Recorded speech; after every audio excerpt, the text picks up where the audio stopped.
Romanos capítulo 1. Pablo, siervo de Cristo Jesús, llamado a ser apóstol, apartado para anunciar el Evangelio de Dios, que por medio de sus profetas ya había prometido en las Sagradas Escrituras.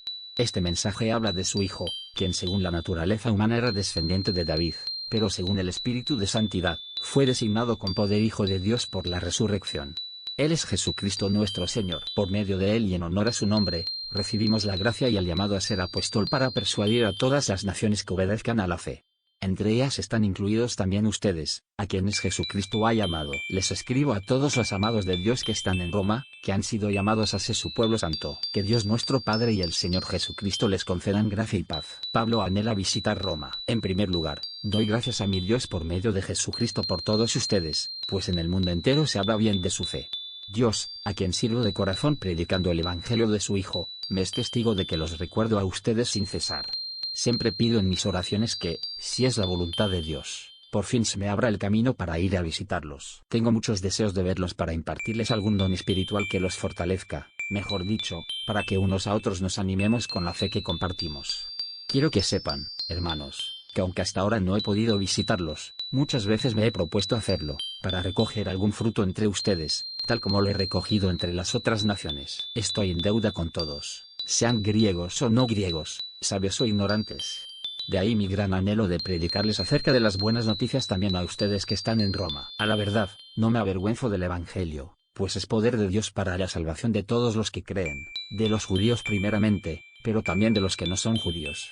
De hecho, en el Evangelio se revela la justicia que proviene de Dios, la cual es por fe de principio a fin, tal como está escrito, el justo vivirá por la fe. La ira de Dios contra la humanidad. En verdad, la ira de Dios viene revelándose desde el cielo contra toda impiedad e injusticia de los seres humanos, que con su maldad obstruyen la verdad. Me explico, lo que se puede conocer acerca de Dios es evidente para ellos, pues Él mismo se lo ha revelado. Porque desde la creación del mundo las cualidades invisibles de Dios, es decir, su eterno poder y su naturaleza divina, se perciben claramente a través de lo que Él creó, de modo que nadie tiene excusa. A pesar de haber conocido a Dios, no lo glorificaron como a Dios ni le dieron gracias, sino que se extraviaron en sus inútiles razonamientos y se les oscureció su insensato corazón. Aunque afirmaban ser sabios, se volvieron necios y cambiaron la gloria del Dios inmortal por imágenes que eran réplicas del hombre mortal, de las aves, de los cuadrúpedos y de los reptiles. Por eso Dios los entregó a los malos deseos de sus corazones, que conducen a la impureza sexual, de modo que degradaron sus cuerpos los unos con los otros. Cambiaron la verdad de Dios por la mentira, adorando y sirviendo a cosas creadas antes que al Creador, quien es bendito por siempre. Amén. Por tanto, Dios los entregó a pasiones vergonzosas. En efecto, las mujeres cambiaron las relaciones naturales por las que van contra la naturaleza. Asimismo los hombres dejaron las relaciones naturales con la mujer, y se encendieron en pasiones lujuriosas los unos con los otros. Hombres con hombres cometieron actos indecentes, y recibieron sobre sí mismos el castigo que merecía su perversión. Además, como estimaron que no valía la pena tomar en cuenta el conocimiento de Dios, Él a su vez los entregó a la depravación mental, para que hicieran lo que no debían hacer. Y se han llenado de toda clase de injusticia, maldad, avaricia y depravación. Están repletos de envidia, homicidios, desacuerdos, engaño y malicia. Son chismosos, calumniadores, enemigos de Dios, insolentes, soberbios y arrogantes, se ingenian maldades, se rebelan contra sus padres, son insensatos, desleales, insensibles, despiadados. Saben bien que, según el justo decreto de Dios, quienes practican tales cosas merecen la muerte. Sin embargo, no solo siguen practicándolas, sino que incluso aprueban a quienes las practican. Romanos capítulo 2. El justo juicio de Dios. Por tanto, no tienes excusa tú, quien quiera que seas, cuando juzgas a los demás, pues al juzgar a otros te condenas a ti mismo, ya que practicas las mismas cosas. Ahora bien, sabemos que el juicio de Dios contra los que practican tales cosas se basa en la verdad. ¿Piensas entonces que vas a escapar del juicio de Dios, tú que juzgas a otros y sin embargo haces lo mismo que ellos? ¿No ves que desprecias las riquezas de la bondad de Dios, de su tolerancia y de su paciencia, al no reconocer que su bondad quiere llevarte al arrepentimiento? Pero por tu obstinación y por tu corazón sin arrepentimiento sigues acumulando castigo contra ti mismo para el día de la ira, cuando Dios revelará su justo juicio. Porque Dios pagará a cada uno según lo que merezcan sus obras. Él dará vida eterna a los que, perseverando en las buenas obras, buscan gloria, honor e inmortalidad. Pero los que por egoísmo rechazan la verdad para aferrarse a la maldad recibirán ira y enojo de Dios. Habrá sufrimiento y angustia para todos los que hacen el mal, los judíos primeramente y también los que no son judíos, pero gloria, honor y paz para todos los que hacen el bien, los judíos primeramente y también los que no son judíos.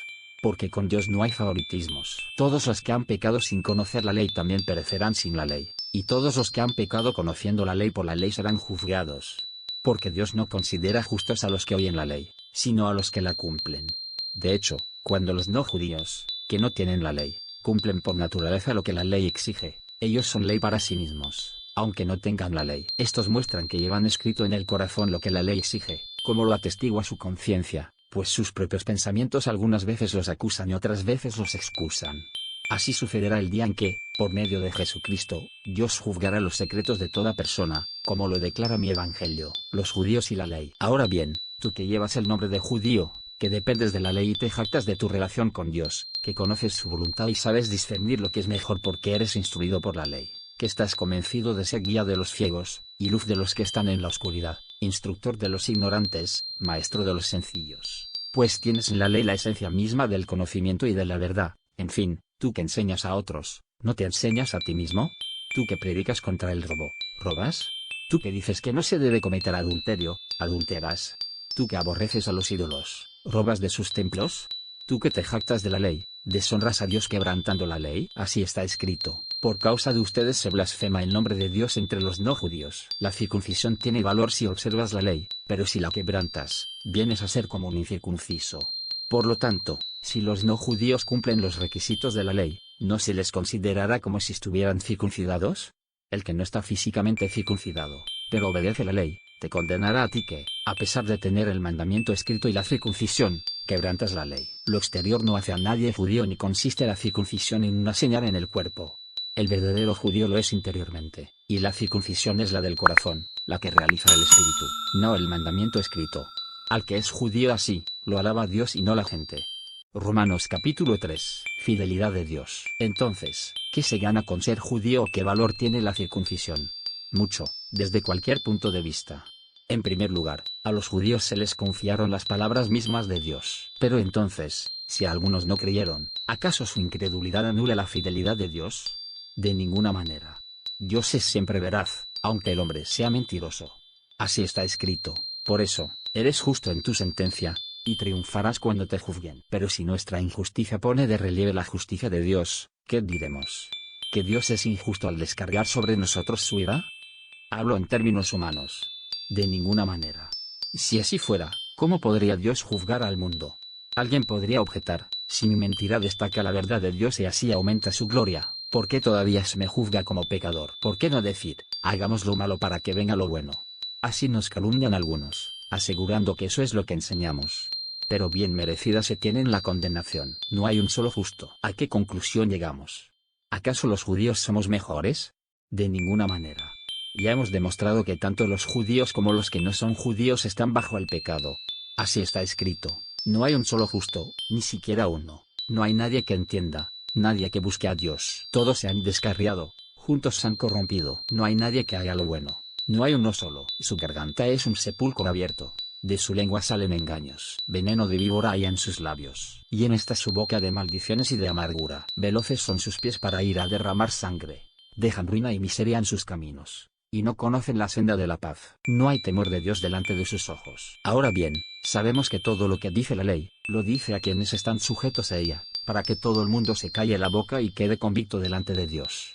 Por tanto, nadie será justificado en presencia de Dios por hacer las obras que exige la ley, más bien, mediante la ley cobramos conciencia del pecado. La justicia mediante la fe. Pero ahora, sin la mediación de la ley, se ha manifestado la justicia de Dios, de la que dan testimonio la ley y los profetas. Esta justicia de Dios llega, mediante la fe en Jesucristo, a todos los que creen. De hecho, no hay distinción, pues todos han pecado y están privados de la gloria de Dios, pero por su gracia son justificados gratuitamente mediante la redención que Cristo Jesús efectuó. Dios lo ofreció como un sacrificio para obtener el perdón de pecados, el cual se recibe por la fe en su sangre. Así demostró su justicia, porque a causa de su paciencia, había pasado por alto los pecados pasados. Lo hizo para demostrar en el tiempo presente su justicia. De este modo Dios es justo y, a la vez, el que justifica a los que tienen fe en Jesús. ¿Dónde, pues, está la jactancia? Queda excluida. ¿Por cuál principio? ¿Por el de la obediencia de la ley? No, sino por el de la fe. Porque sostenemos que todos somos justificados por la fe, y no por las obras que la ley exige. ¿Es acaso Dios solo Dios de los judíos? ¿No lo es también de los no judíos? Sí, también es Dios de los no judíos, pues no hay más que un solo Dios. Él justificará por la fe a los que están circuncidados y, mediante esa misma fe, a los que no lo están. ¿Quiere decir que anulamos la ley con la fe? De ninguna manera. Más bien, confirmamos la ley. Romanos capítulo 4. Abraham, justificado por la fe. Entonces, ¿qué diremos en el caso de nuestro antepasado Abraham? En realidad, si Abraham hubiera sido justificado por las obras, habría tenido de qué jactarse, pero no delante de Dios. Pues, ¿qué dice la Escritura? Creyó Abraham a Dios y esto se le tomó en mi cuenta como justicia. Ahora bien, cuando alguien trabaja, no se le toma en cuenta el salario como un favor, sino como una deuda. Sin embargo, al que no trabaja, sino que cree en el que justifica al impío, se le toma en cuenta la fe como justicia. David dice lo mismo cuando habla de la dicha de aquel a quien Dios le atribuye justicia sin la mediación de las obras. Dichosos aquellos a quienes se les perdonan las transgresiones, cuyos pecados son cubiertos. Dichoso aquel cuyo pecado el Señor no tomará en cuenta. ¿Acaso se ha reservado esta dicha solo para los que están circuncidados? ¿Acaso no es también para los no judíos? Hemos dicho que a Abraham se le tomó en mi cuenta su fe como justicia. ¿Bajo qué circunstancias sucedió esto? ¿Fue antes o después de ser circuncidado? Antes y no después. Es más, cuando todavía no estaba circuncidado, recibió la señal de la circuncisión como sello de la justicia que se le había tomado en cuenta por la fe. Por tanto, Abraham es padre de todos los que creen, aunque no hayan sido circuncidados, y a estos se les toma en cuenta su fe como justicia. Y también es padre de aquellos que, además de haber sido circuncidados, siguen los pasos de nuestro padre Abraham, quien creyó cuando todavía era incircunciso. En efecto, no fue mediante la ley como Abraham, y su descendencia recibieron la promesa de que él sería heredero del mundo, sino mediante la fe, la cual se le tomó en mi cuenta como justicia. Porque, si los que viven por la ley fueran los herederos, entonces la fe no tendría ya ningún valor y la promesa no serviría de nada. La ley, en efecto, trae castigo, pero donde no hay ley, tampoco hay transgresión. Por eso la promesa viene por la fe, a fin de que por la gracia quede garantizado para toda la descendencia de Abraham. Esta promesa no es solo para los que son de la ley, sino para los que son también de la fe de Abraham, quien es el Padre que tenemos en común delante de Dios, tal como está escrito: te he confirmado como padre de muchas naciones. Así que Abraham creyó en el Dios que da vida a los muertos, y que llama las cosas que no son como si ya existieran. Contra toda esperanza, Abraham creyó y esperó, y de este modo llegó a ser padre de muchas naciones, tal como se le había dicho: así de numerosa será tu descendencia. Su fe no se debilitó, aunque reconocía que su cuerpo estaba como muerto, pues ya tenía unos 100 años, y que también estaba muerta la matriz de Sara. Ante la promesa de Dios no dudó como un incrédulo, sino que se reafirmó en su fe y dio gloria a Dios, plenamente convencido de que Dios tenía poder para cumplir lo que había prometido. Por eso se le tomó en mi cuenta su fe como justicia. Y esto de que se le tomó en mi cuenta no se escribió solo para Abraham, sino también para nosotros. Dios tomará en cuenta nuestra fe como justicia, pues creemos en aquel que levantó de entre los muertos a Jesús nuestro Señor. Él fue entregado a la muerte por nuestros pecados y resucitó para nuestra justificación. Romanos capítulo 5. Paz y alegría. En consecuencia, ya que hemos sido justificados mediante la fe, tenemos paz con Dios por medio de nuestro Señor Jesucristo. También por medio de Él, y mediante la fe, tenemos acceso a esta gracia en la cual nos mantenemos firmes. Así que nos regocijamos en la esperanza de alcanzar la gloria de Dios, y no solo en esto, sino también en nuestros sufrimientos, porque sabemos que el sufrimiento produce perseverancia, la perseverancia, entereza de carácter, la entereza de carácter, esperanza. Y esta esperanza no nos defrauda, porque Dios ha derramado su amor en nuestro corazón por el Espíritu Santo que nos ha dado. A la verdad, como éramos incapaces de salvarnos, en el tiempo señalado Cristo murió por los impíos. Difícilmente habrá quien muera por un justo, aunque tal vez haya quien se atreva a morir por una persona buena. Pero Dios demuestra su amor por nosotros en esto, en que cuando todavía éramos pecadores, Cristo murió por nosotros. Y ahora que hemos sido justificados por su sangre, con cuanta más razón, por medio de Él, seremos salvados del castigo de Dios. Porque, si cuando éramos enemigos de Dios, fuimos reconciliados con Él mediante la muerte de su Hijo, con cuanta más razón, habiendo sido reconciliados, seremos salvados por su vida. Y no solo esto, sino que también nos regocijamos en Dios por nuestro Señor Jesucristo, pues gracias a Él ya hemos recibido la reconciliación. De Adán, la muerte; de Cristo, la vida. Por medio de un solo hombre el pecado entró en el mundo, y por medio del pecado entró la muerte. Fue así como la muerte pasó a toda la humanidad, porque todos pecaron. Antes de promulgarse la ley, ya existía el pecado en el mundo. Es cierto que el pecado no se toma en cuenta cuando no hay ley. Sin embargo, desde Adán hasta Moisés la muerte reinó, incluso sobre los que no pecaron quebrantando un mandato, como lo hizo Adán, quien es figura de aquel que había de venir. Pero el pecado de Adán no puede compararse con la gracia de Dios. Pues, si por el pecado de un solo hombre murieron todos, cuánto más el don que vino por la gracia de un solo hombre, Jesucristo, abundó para todos. Tampoco se puede comparar el regalo de Dios con las consecuencias del pecado de Adán. El juicio que lleva a la condenación fue resultado de un solo pecado, pero la dádiva que lleva a la justificación tiene que ver con una multitud de pecados.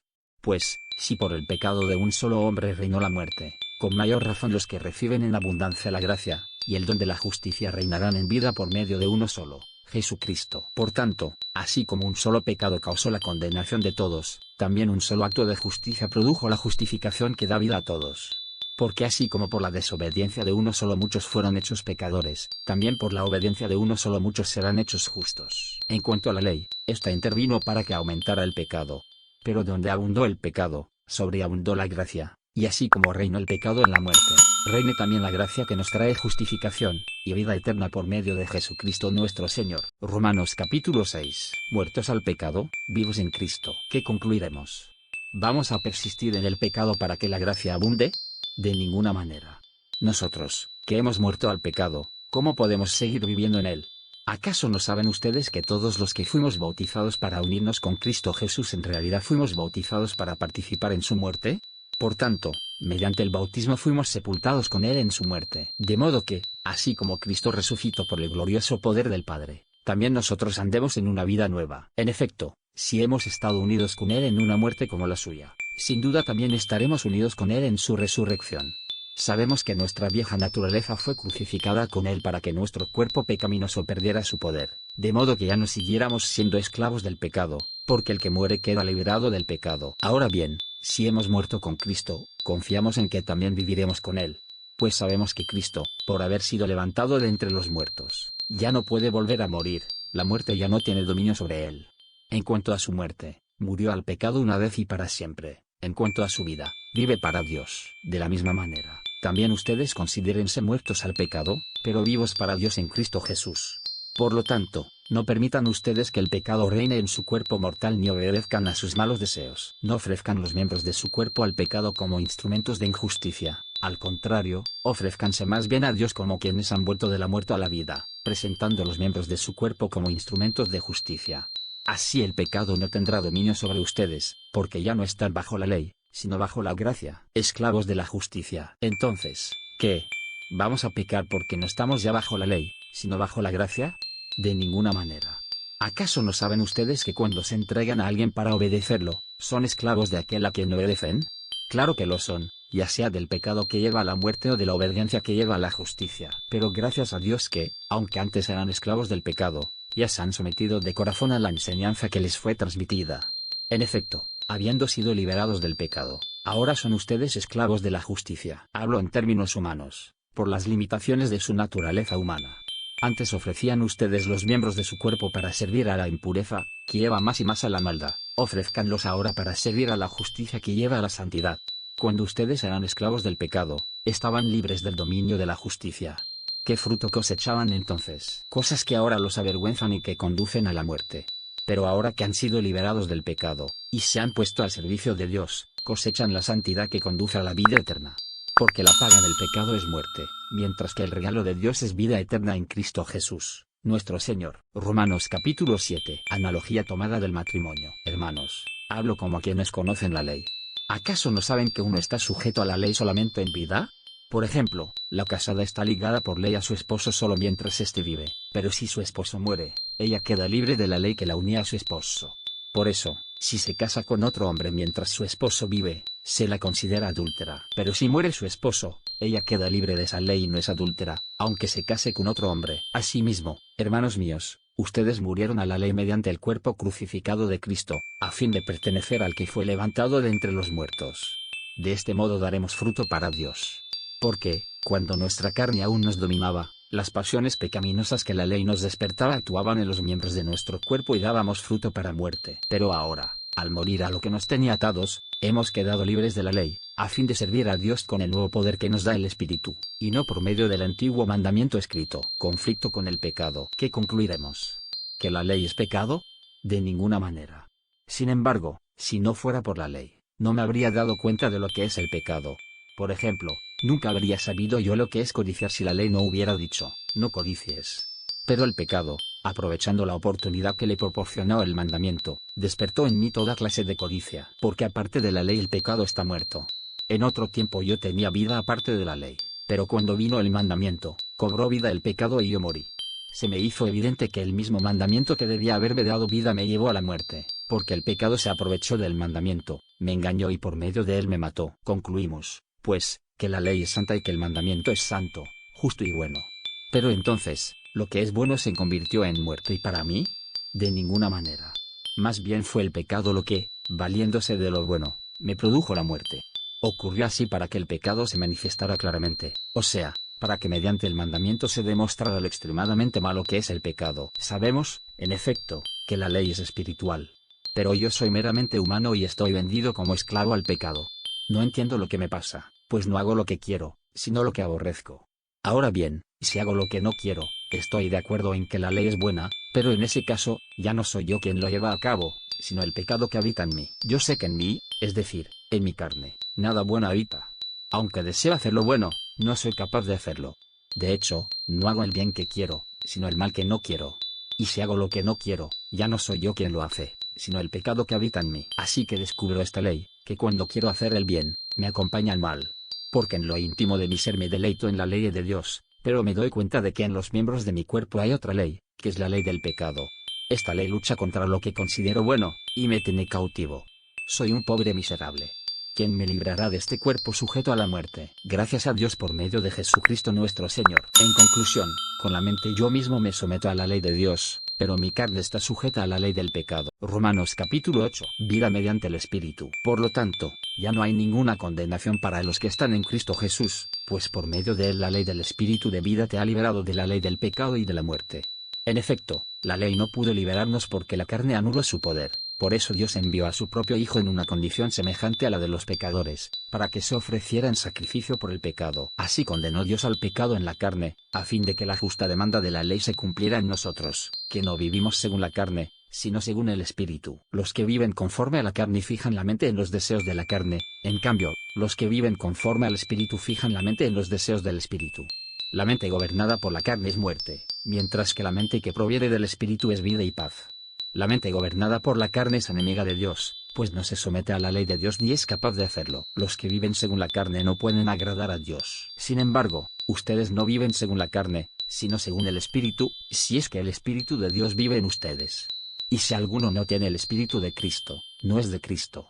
Pero si Cristo está en ustedes, el cuerpo está muerto a causa del pecado, pero el Espíritu que está en ustedes es vida a causa de la justicia. Y si el Espíritu de aquel que levantó a Jesús de entre los muertos vive en ustedes, el mismo que levantó a Cristo de entre los muertos también dará vida a sus cuerpos mortales por medio de su Espíritu, que vive en ustedes. Por tanto, hermanos, tenemos una obligación, pero no es la de vivir conforme a la carne. Porque si ustedes viven conforme a ella, morirán. Pero si por medio del Espíritu dan muerte a los malos hábitos del cuerpo, vivirán. Porque todos los que son guiados por el Espíritu de Dios son hijos de Dios. Y ustedes no recibieron un espíritu que de nuevo los esclaviza al miedo, sino el Espíritu que los adopta como hijos y les permite clamar, Abba, Padre. El Espíritu mismo asegura a nuestro espíritu que somos hijos de Dios. Y si somos hijos, somos herederos, herederos de Dios y coherederos con Cristo, pues si ahora sufrimos con Él, también tendremos parte con Él en su gloria, la gloria futura. De hecho, considero que en nada se comparan los sufrimientos actuales con la gloria que habrá de revelarse a nosotros. La creación aguarda con ansiedad la revelación de los hijos de Dios, pues fue sometida a la frustración, no por su propia voluntad, sino por la del que así lo dispuso. Pero queda la firme esperanza de que la creación misma ha de ser liberada de la corrupción que la esclaviza, para así alcanzar la gloriosa libertad de los hijos de Dios. Sabemos que toda la creación todavía gime aún, como si tuviera dolores de parto. Y no solo ella, sino también nosotros mismos, que tenemos las primicias del Espíritu, gemimos interiormente, mientras aguardamos nuestra adopción como hijos, es decir, la redención de nuestro cuerpo. Porque en esa esperanza fuimos salvados. Pero esperar lo que ya se ve no es esperanza. ¿Quién espera lo que ya ve? Pero si esperamos lo que todavía no vemos, en la espera mostramos nuestra constancia. Asimismo, En nuestra debilidad el Espíritu acude a ayudarnos. No sabemos qué pedir, pero el Espíritu mismo intercede por nosotros con gemidos que no pueden expresarse con palabras. Y Dios, que examina los corazones, sabe cuál es la intención del Espíritu, porque el Espíritu intercede por los creyentes conforme a la voluntad de Dios, más que vencedores. Ahora bien, sabemos que Dios dispone todas las cosas para el bien de quienes lo aman, los que han sido llamados de acuerdo con su propósito. Porque a los que Dios conoció de antemano, también los predestinó a ser transformados según la imagen de su Hijo, para que Él sea el primogénito entre muchos hermanos. A los que predestinó, también los llamó; a los que llamó, también los justificó; y a los que justificó, también los glorificó. ¿Qué diremos frente a esto? Si Dios está de nuestra parte, ¿quién puede estar en contra nuestra? El que no escatimó ni a su propio Hijo, sino que lo entregó por todos nosotros, ¿cómo no habrá de darnos generosamente, junto con Él, todas las cosas? ¿Quién acusará a los que Dios ha escogido? Dios es el que justifica. ¿Quién condenará? Cristo Jesús es el que murió e incluso resucitó, y está a la derecha de Dios e intercede por nosotros. ¿Quién nos apartará del amor de Cristo? La tribulación o la angustia, la persecución, el hambre, la desnudez, el peligro o la espada. Así está escrito: por tu causa siempre nos llevan a la muerte, nos tratan como abejas para el matadero. Sin embargo, en todo esto somos más que vencedores por medio de aquel que nos amó. Pues estoy convencido de que ni la muerte ni la vida, ni los ángeles ni los demonios, ni lo presente ni lo porvenir, ni los poderes, ni lo alto ni lo profundo, ni cosa alguna en toda la creación podrá apartarnos del amor que Dios nos ha manifestado en Cristo Jesús nuestro Señor. Romanos capítulo 9. La elección soberana de Dios. Digo la verdad en Cristo, no miento. Mi conciencia me lo confirma en el Espíritu Santo. Me invade una gran tristeza y me embarga un continuo dolor. Desearía yo mismo ser maldecido y separado de Cristo por el bien de mis hermanos, los de mi propio pueblo, el pueblo de Israel. De ellos son la adopción como hijos, la gloria divina, los pactos, la ley, el privilegio de adorar a Dios y el de contar con sus promesas. De ellos son los patriarcas y de ellos, según la naturaleza humana, nació Cristo, quien es Dios sobre todas las cosas. Alabado sea por siempre. Amén. Ahora bien, no digamos que la palabra de Dios ha fracasado. Lo que sucede es que no todos los que descienden de Israel son Israel. Tampoco por ser descendientes de Abraham son todos hijos suyos. Al contrario, tu descendencia se establecerá por medio de Isaac. En otras palabras, los hijos de Dios no son los descendientes naturales, más bien, se considera descendencia de Abraham a los hijos de la promesa. Y la promesa es esta: dentro de un año volveré y para entonces Sara tendrá un hijo. No solo eso. También sucedió que los hijos de Rebeca tuvieron un mismo padre, que fue nuestro antepasado Isaac. Sin embargo, antes de que los mellizos nacieran o hicieran algo bueno o malo, y para confirmar el propósito de la elección divina, no con base en las obras, sino al llamado de Dios, se le dijo a ella: el mayor servirá al menor. Y así está escrito: amé a Jacob, pero aborrecí a Esaú. ¿Qué concluiremos? ¿Acaso es Dios injusto? De ninguna manera. Es un hecho que a Moisés le dice: tendré misericordia de quien quiera tenerla, y seré compasivo con quien quiera serlo. Por lo tanto, la elección no depende del deseo ni del esfuerzo humano, sino de la misericordia de Dios. Porque la Escritura le dice al faraón: te he levantado precisamente para mostrar en ti mi poder, y para que mi nombre sea proclamado por toda la tierra. Así que Dios tiene misericordia de quien Él quiere tenerla y endurece a quien Él quiere endurecer. Pero tú me dirás: entonces, ¿por qué todavía nos echó la culpa a Dios? ¿Quién puede oponerse a su voluntad? Respondo: ¿quién eres tú para pedirle cuentas a Dios? ¿Acaso le dirá la olla de barro al que la modeló: ¿por qué me hiciste así? ¿No tiene derecho el alfarero de hacer del mismo barro unas vasijas para usos especiales y otras para fines ordinarios? ¿Y qué si Dios, queriendo mostrar su ira y dar a conocer su poder, soportó con mucha paciencia a los que eran objeto de su castigo y estaban destinados a la destrucción? ¿Qué si lo hizo para dar a conocer sus gloriosas riquezas a los que eran objeto de su misericordia, y a quienes de antemano preparó para esa gloria? Esos somos nosotros, a quienes Dios llamó no solo de entre los judíos, sino también de entre los no judíos. Así lo dice Dios en el libro de Oseas: llamaré mi pueblo a los que no son mi pueblo, y llamaré mi amada a la que no es mi amada. Y sucederá que en el mismo lugar donde se les dijo: ustedes no son mi pueblo, serán llamados hijos del Dios viviente. Isaías, por su parte, proclama respecto a Israel: aunque los israelitas sean tan numerosos como la arena del mar, solo el remanente será salvo, porque plenamente y sin demora el Señor cumplirá su sentencia en la tierra. Así había dicho Isaías: si el Señor de los ejércitos no nos hubiera dejado descendientes, seríamos ya como Sodoma, nos pareceríamos a Gomorra. Incredulidad de Israel. ¿Qué concluiremos? Pues que los no judíos, que no buscaban la justicia, la han alcanzado. Me refiero a la justicia que es por la fe. En cambio Israel, que iba en busca de justicia a través de la ley, no ha alcanzado esa justicia. ¿Por qué no? Porque no la buscaron mediante la fe, sino mediante las obras, como si fuera posible alcanzarla así. Por eso tropezaron con la piedra de tropiezo, como está escrito: miren, yo pongo en Sión una piedra de tropiezo y una roca que hace caer, pero el que confía en él no será defraudado. Romanos capítulo 10. Hermanos, el deseo de mi corazón y mi oración a Dios por los israelitas es que lleguen a ser salvos. Puedo declarar en favor de ellos que muestran celo por Dios, pero su celo no se basa en el conocimiento. No conociendo la justicia que proviene de Dios y procurando establecer la suya propia, no se sometieron a la justicia de Dios. De hecho, Cristo es la culminación de la ley para que todo el que cree sea justificado. Así describe Moisés la justicia que se basa en la ley: quien practique estas cosas vivirá por ellas. Pero la justicia que se basa en la fe afirma: no digas en tu corazón, ¿quién subirá al cielo? Es decir, para hacer bajar a Cristo, o, ¿quién bajará al abismo? Es decir, para hacer subir a Cristo de entre los muertos. ¿Qué afirma entonces? La palabra está cerca de ti, la tienes en la boca y en el corazón. Esta es la palabra de fe que predicamos, que si confiesas con tu boca que Jesús es el Señor, y crees en tu corazón que Dios lo levantó de entre los muertos, serás salvo. Porque con el corazón se cree para ser justificado, pero con la boca se confiesa para ser salvo. Así dice la Escritura: todo el que confía en él no será defraudado.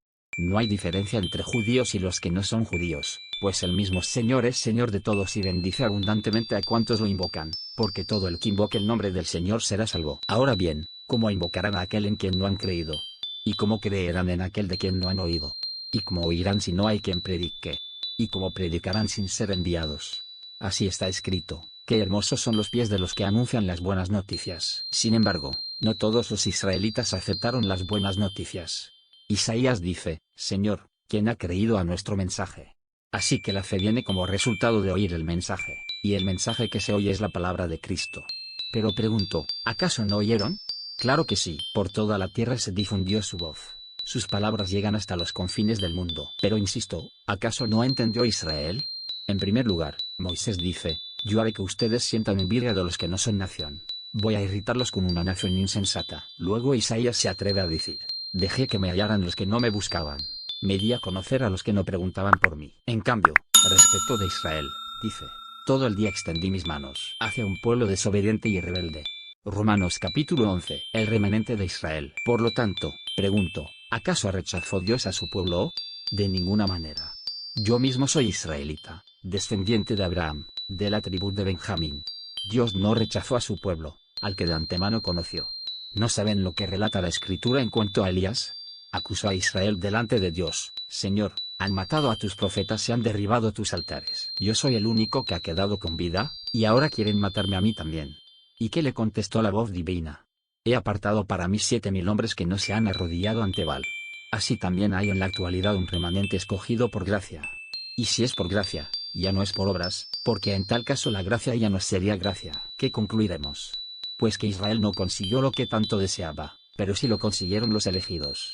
Los demás fueron endurecidos, como está escrito: Dios les dio un espíritu insensible, ojos con los que no pueden ver, y oídos con los que no pueden oír, hasta el día de hoy. Y David dice: que sus banquetes se les conviertan en red y en trampa, en tropezadero y en castigo, que se les nublen los ojos para que no vean, y se encorven sus espaldas para siempre. Ramas injertadas. Ahora pregunto, ¿acaso tropezaron para no volver a levantarse?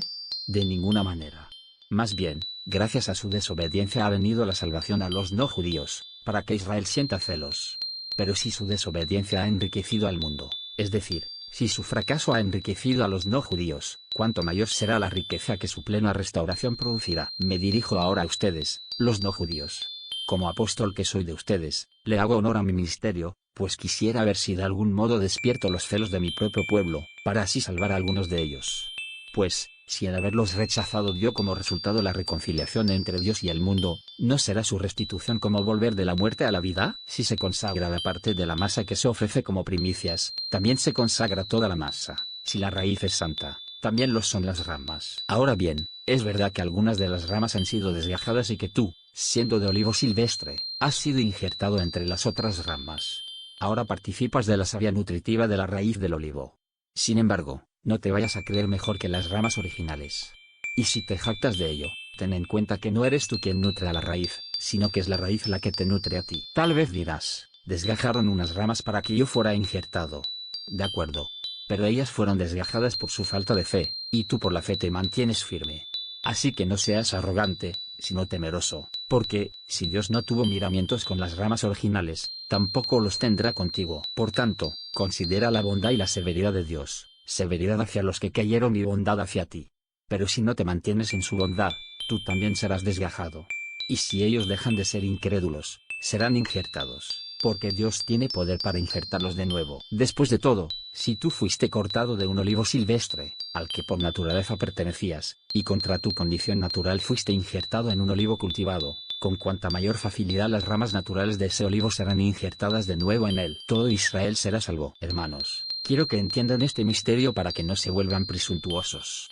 Parte de Israel se ha endurecido, y así permanecerá hasta que haya entrado la totalidad de los no judíos. De esta manera, todo Israel será salvo tal como está escrito. El Redentor vendrá de Sión, y apartará de Jacob la impiedad, y este es mi pacto con ellos, cuando quite sus pecados. Con respecto al Evangelio, los israelitas son enemigos de Dios para bien de ustedes, pero si tomamos en cuenta la elección, son amados de Dios por causa de los patriarcas, porque los regalos de Dios son irrevocables, como lo es también su llamamiento. De hecho, en otro tiempo ustedes fueron desobedientes a Dios, pero ahora, por la desobediencia de los israelitas, han sido objeto de su misericordia. Asimismo, estos que han desobedecido recibirán misericordia ahora, como resultado de la misericordia de Dios hacia ustedes.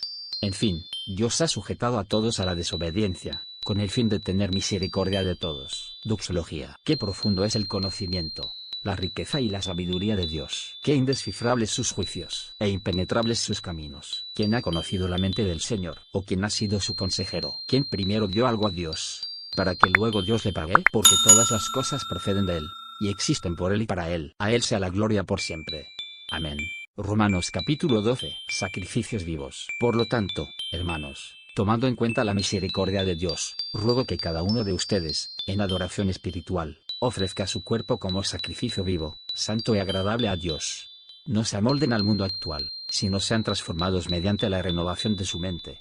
Así podrán comprobar cómo es la voluntad de Dios, buena, agradable y perfecta. Por la gracia que se me ha dado, digo a todos ustedes, nadie tenga un concepto de sí más alto que el que debe tener, sino más bien piense de sí mismo con moderación, según la medida de fe que Dios le haya dado. Pues, así como cada uno de nosotros tiene un solo cuerpo con muchos miembros, y no todos estos miembros desempeñan la misma función, también nosotros, siendo muchos, formamos un solo cuerpo en Cristo, y cada miembro está unido a todos los demás.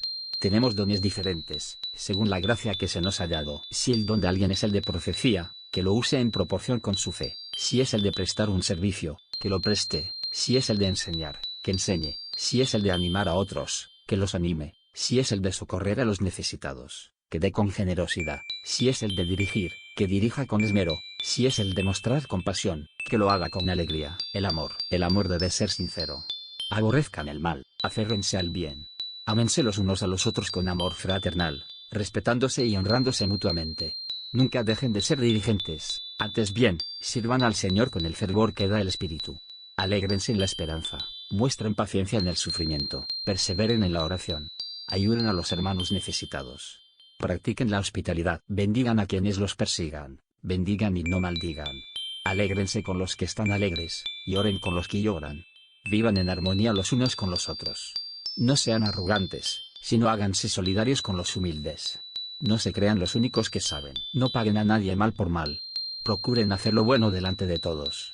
Si es posible, y en cuanto dependa de ustedes, vivan en paz con todos. No tomen venganza, queridos hermanos, sino dejen el castigo en las manos de Dios, porque está escrito, mía es la venganza, yo pagaré, dice el Señor. Antes bien, si tu enemigo tiene hambre, dale de comer. Si tiene sed, dale de beber. Actuando así, harás que se avergüence de su conducta. No te dejes vencer por el mal, al contrario, vence el mal con el bien. Romanos capítulo 13. El respeto a las autoridades. Todos deben someterse a las autoridades públicas, pues no hay autoridad que Dios no haya dispuesto, así que las que existen fueron establecidas por Él. Por lo tanto, todo el que se opone a la autoridad se rebela contra lo que Dios ha instituido. Los que así proceden recibirán castigo. Porque los gobernantes no están para infundir terror a los que hacen lo bueno, sino a los que hacen lo malo. ¿Quieres librarte del miedo a la autoridad? Haz lo bueno y tendrás su aprobación, pues está al servicio de Dios para tu bien. Pero si haces lo malo, entonces debes tener miedo. No en vano lleva la espada, pues está al servicio de Dios para impartir justicia y castigar al malhechor. Así que es necesario someterse a las autoridades no solo para evitar el castigo, sino también por razones de conciencia. Por eso mismo pagan ustedes impuestos, pues las autoridades están al servicio de Dios, dedicadas precisamente a gobernar. Paguen a cada uno lo que corresponda. Si deben impuestos, paguen los impuestos. Si deben contribuciones, paguen las contribuciones. Al que deban respeto, muéstrenle respeto. Al que deban honor, ríndanle honor. La responsabilidad hacia los demás. No tengan deudas pendientes con nadie a no ser la de amarse unos a otros. De hecho, quien ama al prójimo ha cumplido la ley. Porque los mandamientos que dicen, no cometas adulterio, no mates, no robes, no codicies, y todos los demás mandamientos, se resumen en este precepto: ama a tu prójimo como a ti mismo. El amor no perjudica al prójimo. Así que el amor es el cumplimiento de la ley. Hagan todo esto estando conscientes del tiempo en que vivimos. Ya es hora de que despierten del sueño, pues nuestra salvación está ahora más cerca que cuando inicialmente creímos. La noche está muy avanzada y ya se acerca el día. Por eso, dejemos a un lado las obras de la oscuridad y pongámonos la armadura de la luz. Vivamos decentemente, como a la luz del día, no en orgías y borracheras, ni en inmoralidad sexual y libertinaje, ni en desacuerdos y envidias. Más bien, revístanse ustedes del Señor Jesucristo y no se preocupen por satisfacer los deseos de la carne. Romanos capítulo 14. Los débiles y los fuertes reciban al que es débil en la fe, pero no para entrar en discusiones. A algunos su fe les permite comer de todo, pero hay quienes son débiles en la fe y solo comen verduras. El que come de todo no debe menospreciar al que no come ciertas cosas, y el que no come de todo no debe condenar al que lo hace, pues Dios lo ha aceptado. ¿Quién eres tú para juzgar al siervo de otro? Que se mantenga firme o que caiga es asunto de su propio Señor. Y se mantendrá firme, porque el Señor tiene poder para sostenerlo. Hay quien considera que un día tiene más importancia que otro, pero hay quien considera iguales todos los días. Cada uno debe estar firme en sus propias opiniones. El que le da importancia especial a cierto día, lo hace para el Señor. El que come de todo, come para el Señor y lo demuestra dándole gracias a Dios. El que no come, para el Señor se abstiene y también da gracias a Dios. Porque ninguno de nosotros vive para sí mismo ni tampoco muere para sí. Si vivimos, para el Señor vivimos, y si morimos, para el Señor morimos. Así pues, sea que vivamos o que muramos, del Señor somos. Para esto mismo murió Cristo y volvió a vivir, para ser Señor tanto de los que han muerto como de los que aún viven. Tú, entonces, ¿por qué juzgas a tu hermano? O tú, ¿por qué lo menosprecias? Todos tendremos que comparecer ante el tribunal de Dios. Está escrito: tan cierto como que yo vivo, dice el Señor, ante mí se doblará toda rodilla y toda lengua confesará a Dios. Así que cada uno de nosotros tendrá que dar cuentas de sí a Dios. Por tanto, dejemos de juzgarnos unos a otros. Más bien, propónganse no poner tropiezos ni obstáculos al hermano. Yo, de mi parte, estoy plenamente convencido en el Señor Jesús de que no hay nada impuro en sí mismo. Si algo es impuro, lo es solamente para quien así lo considera. Ahora bien, si tu hermano se angustia por causa de lo que comes, ya no te comportas con amor. No destruyas, por causa de la comida, al hermano por quien Cristo murió. En una palabra, no den lugar a que se hable mal del bien que ustedes practican, porque el reino de Dios no es cuestión de comidas o bebidas, sino de justicia, paz y alegría en el Espíritu Santo. El que de esta manera sirve a Cristo agrada a Dios y es aprobado por sus semejantes. Por lo tanto, esforcémonos por promover todo lo que conduzca a la paz y a la mutua edificación. No destruyas la obra de Dios por causa de la comida. Todo alimento es puro, lo malo es hacer tropezar a otros por lo que uno come. Más vale no comer carne ni beber vino, ni hacer nada que haga caer a tu hermano. Así que la convicción que tengas tú al respecto, manténla como algo entre Dios y tú. Dichoso aquel a quien su conciencia no lo acusa por lo que hace. Pero el que tiene dudas en cuanto a lo que come se condena, porque no lo hace por convicción. Y todo lo que no se hace por convicción es pecado. Romanos capítulo 15. Los fuertes en la fe debemos apoyar a los débiles, en vez de hacer lo que nos agrada. Cada uno debe agradar al prójimo para su bien con el fin de edificarlo. Porque ni siquiera Cristo se agradó a sí mismo, sino como está escrito: sobre mí han recaído las burlas de los que te insultan. De hecho, todo lo que se escribió en el pasado se escribió para enseñarnos, a fin de que alentados por las Escrituras, perseveremos en mantener nuestra esperanza. Que el Dios que infunda aliento y perseverancia les conceda vivir juntos en armonía, conforme al ejemplo de Cristo Jesús, para que con un solo corazón, y a una sola voz glorifiquen al Dios y Padre de nuestro Señor Jesucristo. Por tanto, acéptense mutuamente, así como Cristo los aceptó a ustedes para gloria de Dios. les digo que Cristo se hizo servidor de los judíos para demostrar la fidelidad de Dios, a fin de confirmar las promesas hechas a los patriarcas, y para que los no judíos glorifiquen a Dios por su misericordia, como está escrito: por eso te alabaré entre las naciones, cantaré salmos a tu nombre. En otro pasaje dice: alégrense, naciones, con el pueblo de Dios. Y en otra parte: alaben al Señor, naciones todas, pueblos todos, cántenle alabanzas. A su vez, Isaías afirma: brotará la raíz de Isaí, el que se levantará para gobernar a las naciones. En él los pueblos pondrán su esperanza. Que el Dios de la esperanza los llene de toda alegría y paz a ustedes que creen en él, para que rebosen de esperanza por el poder del Espíritu Santo. Pablo y su trabajo entre los no judíos. Por mi parte, hermanos míos, estoy seguro de que ustedes mismos rebosan de bondad, abundan en conocimiento y están capacitados para instruirse unos a otros. Sin embargo, les he escrito con mucha franqueza sobre algunos asuntos, como para refrescarles la memoria.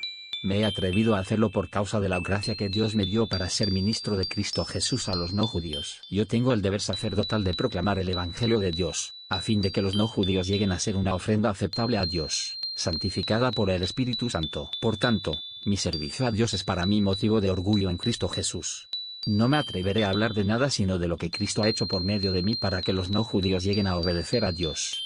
Lo he hecho con palabras y obras, mediante poderosas señales y milagros, por el poder del Espíritu de Dios. Así que, habiendo comenzado en Jerusalén, he completado la proclamación del Evangelio de Cristo por todas partes, hasta la región de Iliria. En efecto, mi propósito ha sido predicar las buenas noticias donde Cristo no sea conocido, para no edificar sobre fundamento ajeno. Más bien, como está escrito: los que nunca habían recibido noticia de él lo verán, y entenderán los que no habían oído hablar de él. Este trabajo es lo que muchas veces me ha impedido ir a visitarlos. Pablo piensa visitar Roma, pero ahora que ya no me queda un lugar donde trabajar en estas regiones, y como desde hace muchos años anhelo verlos, tengo planes de visitarlos cuando vaya rumbo a España. Espero que, después de que haya disfrutado de la compañía de ustedes por algún tiempo, me ayuden a continuar el viaje. Por ahora, voy a Jerusalén para llevar ayuda a los hermanos, ya que Macedonia y Acaya tuvieron a bien hacer una colecta para los hermanos pobres de Jerusalén. Lo hicieron de buena voluntad, aunque en realidad era su obligación hacerlo. Porque, si los no judíos han participado de las bendiciones espirituales de los judíos, están en deuda con ellos para servirles con las bendiciones materiales. Así que, una vez que yo haya cumplido esta tarea y entregado en sus manos este fruto, saldré para España y de paso los visitaré a ustedes. Sé que, cuando los visite, iré con la abundante bendición de Cristo. Les ruego, hermanos, por nuestro Señor Jesucristo y por el amor del Espíritu, que se unan conmigo en esta lucha y que oren a Dios por mí. Pídanle que me libre de caer en manos de los incrédulos que están en Judea, y que los hermanos de Jerusalén reciban bien la ayuda que les llevo. De este modo, por la voluntad de Dios, llegaré a ustedes con alegría y podré descansar entre ustedes por algún tiempo. El Dios de paz sea con todos ustedes. Amén. Romanos capítulo 16. Saludos personales. Les recomiendo a nuestra hermana Febe, diaconisa de la iglesia de Cencreas. Pido que la reciban dignamente en el Señor, como conviene hacerlo entre hermanos en la fe. Préstenle toda la ayuda que necesite, porque ella ha ayudado a muchas personas, entre las que me cuento yo. Saluden a Priscila y a Aquila, mis compañeros de trabajo en mi Cristo Jesús. Por salvarme la vida, ellos arriesgaron la suya. Tanto yo como todas las iglesias de los no judíos les estamos agradecidos. Saluden igualmente a la iglesia que se reúne en la casa de ellos. Saluden a mi querido hermano Epeneto, el primer convertido a Cristo en la provincia de Asia. Saluden a María, que tanto ha trabajado por ustedes. Saluden a Andrónico y a Junías, mis parientes y compañeros de cárcel, destacados entre los apóstoles y convertidos a Cristo antes que yo. Saluden a Amplias, mi querido hermano en el Señor. Saluden a Urbano, nuestro compañero de trabajo en Cristo, y a mi querido hermano Estaquis. Saluden a Apeles, que ha dado tantas pruebas de su fe en Cristo. Saluden a los de la familia de Aristóbulo. Saluden a Herodión, mi pariente. Saluden a los de la familia de Narciso, fieles en el Señor. Saluden a Trifena y a Trifosa, las cuales se esfuerzan trabajando por el Señor. Saluden a mi querida hermana Pérsida, que ha trabajado muchísimo en el Señor. Saluden a Rufo, distinguido creyente en el Señor, y a su madre, que ha sido también como una madre para mí. Saluden a Asíncrito, a Flegonte, a Hermes, a Patrobas, a Hermas y a los hermanos que están con ellos. Saluden a Filólogo, a Julia, a Nereo y a su hermana, a Olimpas y a todos los hermanos que están con ellos. Salúdense unos a otros con un beso santo. Todas las iglesias de Cristo les mandan saludos. Ruego, hermanos, que se cuiden de los que causan divisiones y dificultades, y van en contra de lo que a ustedes se les ha enseñado. Apártense de ellos. Tales individuos no sirven a Cristo nuestro Señor, sino a sus propios deseos. con palabras suaves y lisonjeras engañan a los ingenuos. Es cierto que ustedes viven en obediencia, lo que es bien conocido de todos y me alegra mucho, pero quiero que sean astutos para el bien e inocentes para el mal. El Dios de paz aplastará muy pronto a Satanás bajo los pies de ustedes. Que la gracia de nuestro Señor Jesús sea con ustedes. Saludos de parte de Timoteo, mi compañero de trabajo, como también de Lucio, Jasón y Sosípater, mis parientes. Yo, Tercio, que escribo esta carta, los saludo en el Señor. Saludos de parte de Gayo, de cuya hospitalidad disfrutamos yo y toda la iglesia de este lugar. También mandan saludos Erasto, que es el tesorero de la ciudad, y nuestro hermano Cuarto, al que puede fortalecerlos a ustedes conforme a mi evangelio y a la predicación acerca de Jesucristo, según la revelación del misterio que durante largos siglos se mantuvo en secreto, pero que ahora ha sido revelado por medio de los escritos proféticos, según el propio mandato del Dios eterno, para que todas las naciones obedezcan a la fe, al único sabio Dios. Sea la gloria para siempre por medio de Jesucristo. Amén.